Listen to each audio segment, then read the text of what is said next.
Okay, hello. Welcome to my channel.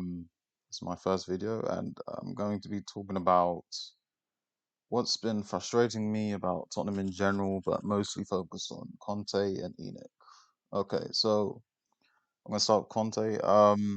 First of all, his tactical inflexibility is it it's really hurting us. Okay, it's become very predictable what we're going to do. We're going to sit back, have no aggression, no intensity, no urgency. When we play, we're going to pass it around the back and hope that our opponents press us so that they open up spaces. We play through them. Kane collects the ball, plays in behind Son or Kulusevski to come and take a shot or play it across the. We know the tactic, right? And it's too predictable. It's too easy to play against as well. Like Aston Villa did it perfectly. They just sat back, didn't allow us I don't think Son got in behind once. I can't even remember a shot that we had even in the second half. I think most of our like dangerous opportunities were from out wide where we crossed them from deep, and Aston Villa's keeper just came out to collect the ball every time, and it was yeah, it's just very uninspiring. It's been this way for like pretty much the whole season. Um, yeah, and it's quite annoying. But yeah, he needs to find out different ways for us to build attacks because it's right now it's not working, and everyone knows what we're going to do. And solution to that would obviously be having a creative player who can play through the lines, who can just collect the ball. I mean, I hate to say it, but look at Odegaard for Arsenal. Like he's just a free eight roaming around. He collects the ball, pops it off. He's always in the space. He's always looking for the next pass. We need a player like that desperately. But and even Conte seems to recognize this because in the interview afterwards, he was talking about how we don't have enough of these type of players, and we don't have players who can beat a player. But he's also the one that got rid of players like Lo Celso and Dombele. Didn't want to bring in. I mean, I'm not sure if he wanted to bring in Madison. I think we wanted to have Ericsson, but I mean that didn't go. But the thing is, why is it only Ericsson or bust? We should have other options available, right? We shouldn't have to just be completely focused on one player, especially a player that we don't know. We wouldn't have known how reliable he would have been for us in the team when we play three at the back without a 10 anyway, regardless, right? Like we shouldn't be relying on that to be able to play some football, But anyways, yeah, it's not. It seems like he's trying to really, really focus on this specific way of playing, and I'm not sure why. I just don't understand why. I'm not asking for us to play pretty football every game. I'm fine with us sitting back, taking shot after shot and then just counter-attacking teams. I'm fine with that. But there has to be another way to play when teams set up to negate that. Like this shouldn't be the only way we have to play. Otherwise, we're not because if we do this all season, we're just not going to pick up points because teams are going to know what to do and just I mean, yeah, it's just not feasible. It's not feasible. And he needs to change it, or something has to happen in January. Hopefully, we pick up a player who can, hopefully we get Madison. I'm not sure. I think he has 1 year left in his contract. I mean, but I don't think Leicester are going to sell him in January, so I'm not sure what the solution is. But anyways, now moving on to ENIC, because like all I see on Twitter right now is just ENIC out, and yes, it's nice.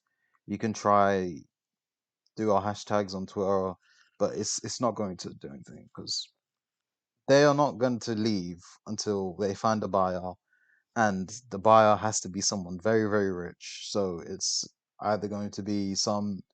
Hopefully, it's going to. Well, yeah. It's best case scenario. It's going to be an American investment group who are going to you know moneyball their way to the top with us, or it might be another oil baron comes in and takes over the club. But I mean, it's just not realistic to hope for these type of things. So, firstly, I wanted to talk about um, a thing that people keep missing about when they talk about ENIC seems to be that our expectations are this high because of ENIC.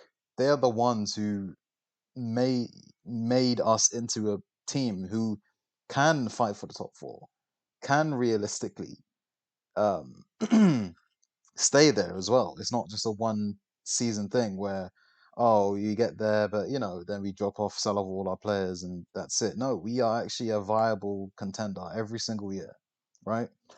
But the question is, are they going to take us to the next level? And it seems like they've tried to do this, but in a very, very wrong way, right? To me, we were very successful at, like, before we had regular Champions League, we were very successful at bringing in young players, developing them, selling them on for very, very big, big profits, and then reinvesting in the team, right? But around when we started competing for the title, when Poch was at his peak, the team was at his peak, we stopped doing that, right? We sold Walker, fine, but that was it. But at the same time, we had lots of sellable assets. We had Ericsson, we could have sold Deli Ali. Toby Alderweireld wanted to leave for a while, but we didn't sell him for some reason. Dyer, we had a 50 million offer from Man United. We didn't sell him. And I think that's kind of cost us now because we went a year without investing, obviously, everyone knows. And it seems like we're not prepared to put in the money required to get to where we want to be. Seems like we're trying to, save as much money as possible to get as far as possible, which doesn't work, especially when you have a manager like Conte. And we've already seen this happen as well with Mourinho. He wanted very, big names like Skriniar, Bruno Fernandes to pay obscene amounts of money for them, and we didn't do it. And yeah, we ultimately failed. And I mean, I'm not concerned about Mourinho because I just didn't like him in the first place. But with Conte again, it's the same situation.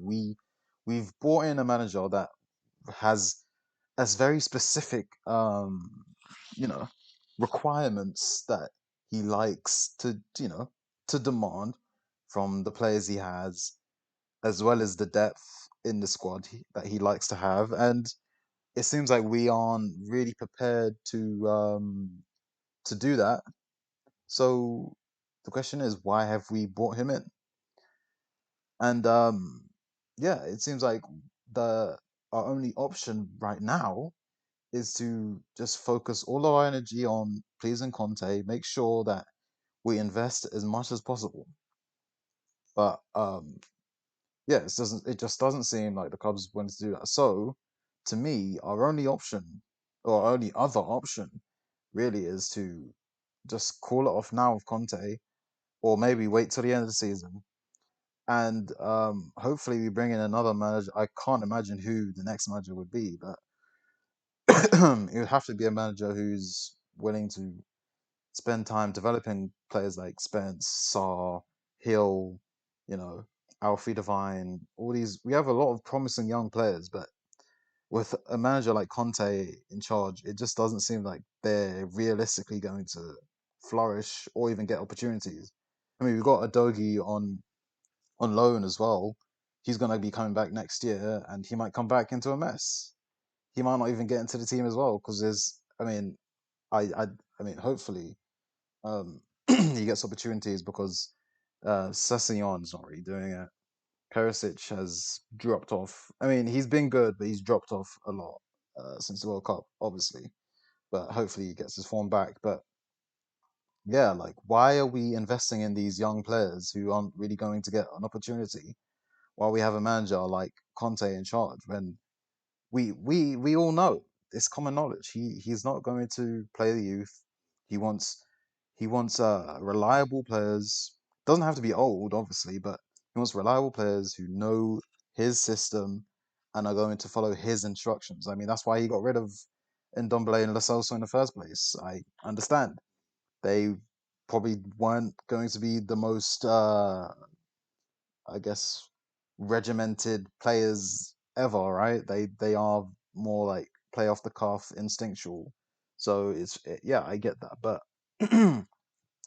we have to find a complete one way focus, right? Because it seems like we're trying to do two different strategies at once, which completely conflict each other, and that's a big problem. You can't operate football clubs in that way. So why are we trying to do that? I'm not sure, but I just hope that in January. I mean, if I were in charge right now, I would just go all in on Conte right now because that seems like our only viable option if you want any chance of getting top four, because it looks even harder now because Chelsea already gonna be what's it called? Yeah, strengthening in January. Liverpool have already got Gakpo. Man United already on incredible form, or not incredible. They're getting better and better. Newcastle as well. They're gonna be buying players. I mean, Arsenal, Man City are just light years away from us already. It's looks like we're the ones lagging behind, and yeah, it's concerning. So yeah, either you have to back Conte to the fullest, or we have to cut our losses right now. Don't do anything for Conte and say, hey, we're done with you at the end of the season. We're going to go in a different direction, which I'm fine with because we were successful at doing the old way youth development, selling them on for real profits before. So why did we stop? Why did we stop? Why were we afraid of selling players now? And yeah, it just seems like we have two different strategies that we're trying to implement at the same time, and that's just very naive, very stupid. So yeah, I'll, I think I said my final point over and over again. So I'm gonna finish it here, but yeah, tell me what you think in the comments, or if you have any concerns about what's going to be happening next for Tottenham, because yeah, it's been really frustrating me for this pretty much this whole season, and I got to like a I think yesterday's performance and just the comments from Conte and everything that's been happening is just brought me to like a boiling point where I just have to pretty much vent. And yeah, I'm sure everyone else feels the same. So yeah, there you go.